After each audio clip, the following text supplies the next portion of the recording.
In this video, I'm going to show you how to get the Rivers of Blood katana, and we're going to compare it to the Moonveil. So right now, I'm using the Moonveil. We're busy fighting the NPC who has the Rivers of Blood, and we're going to test it in and see how much damage the Rivers of Blood does compared to the Moonveil, especially after the patch, because the Moonveil seems to do a lot less stagger, and also it holds you back right after you do this move over here, which used to apply a lot of stagger damage, but now, like, right after you do this, there's a kind of delay between, like, what you can do afterwards, so it makes it very difficult to dodge right after doing that. And yeah, you can see I got my ass kicked by the NPC here with the blood effect. That was harsh. Now, the location we're heading towards is the big ice kind of snow region towards the north of the map here, and it will be at this spot right over here by the Church of Repose.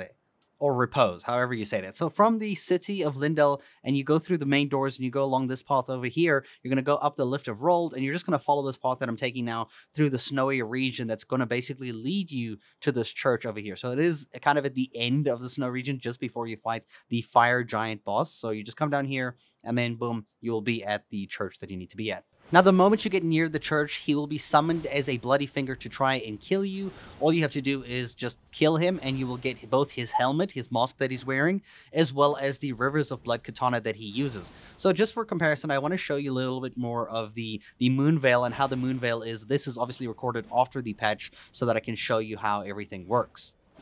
So this is me with the Moonveil going up against a very strong enemy. This is what I think the Moonveil is the best at, is because it can attack enemies from a distance while still being safe. You don't have to be right at his leg, where it kind of encourages you to get hit a lot more frequently by attacks that you can't see because you're so close to the enemy. So all you have to do with this is honestly just keep using your Ashes of War kind of attacks and stuff. You can see I have to get really close to actually do like stabbing damage with the, or slashing damage with the katanas that I'm dual wielding.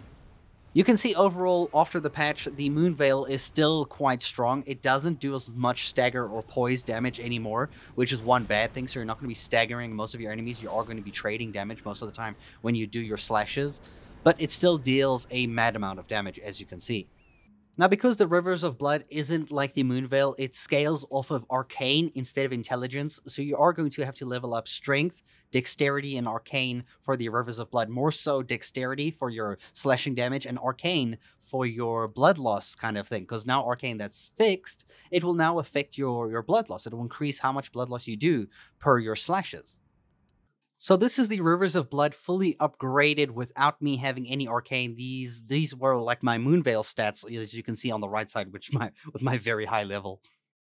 And these over here is when I respect and I put my points into Arcane, Dexterity, a little bit of Strength. Obviously, you need some Mind, you need some Endurance, and obviously Vigor for your health, right? So you can see my cause blood loss buildup is now 76 instead of what it was earlier, where it was just 30. So now I'm going to be doing like probably like what's that, like 250% extra bleed kind of buildup compared to what it was originally without any Arcane points in the weapon. Now, the Rivers of Blood has an Ash of War called Corpse Piler that does these kind of blood slashes that also deal blood loss damage. This weapon can be very strong, but it does require you to be kind of in front of an enemy when you're attacking them. You need to be a lot more close up compared to something like the Moonveil. It does tremendous blood loss damage, though. In terms of its damage output, you could probably get a lot more damage out of the River's Blood compared to the Moonveil, just because of how many times you can proc the blood loss effect. I find when I use this weapon, because of my Moonveil kind of, like muscle memory that I've learned, this weapon makes me kind of end up trading damage a lot, so you kind of have to be a little bit more careful. You kind of do learn the distance of these attacks here. You'll notice that these slashes don't use a lot of FP, so it's very nice. You can use it very often, the Ashes of War, obviously, that I'm talking about. And the normal attacks will also generate a lot of bleed up. I actually recommend using two weapons that have, like, dual katanas that both have blood loss buildup, so that you can absolutely destroy your enemies using blood loss. In case you were wondering on what armor and talismans I was using, as well as my Wondrous Physic, these are the armor items that I currently have equipped, as you can see over here. As for the talismans, I have one that kind of, if there's blood loss in the vicinity, increases my attack power, greatly increase the skill of my power attacks. And then this one reduces the FP consumption, as well as the Gold Scarab that increases my runes that I get from enemies defeated. For my Wondrous Physic, I decided to go with temporarily boost Dexterity, as well as boosting all damage negation, since I kind of trade a lot of my hits. I get hits in return for hitting my enemies. So overall, is the Rivers of Blood katana stronger than the Moonveil?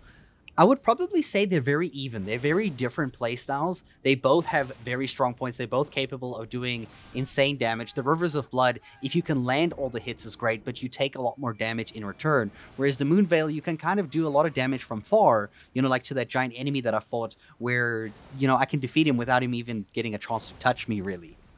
But I will admit, because of the blood loss and the arcane update scaling, blood loss is going to be a whole lot more effective at doing lots more damage than the Moonveil. So the Rivers of Blood is going to deal more damage than the Moonveil, but it has a lot more risk involved because the Moonveil is a very safe to play weapon in the game. I hope you guys enjoyed this video, this comparison. Let me know what your thoughts are down in the comments below, and thank you guys so much for watching.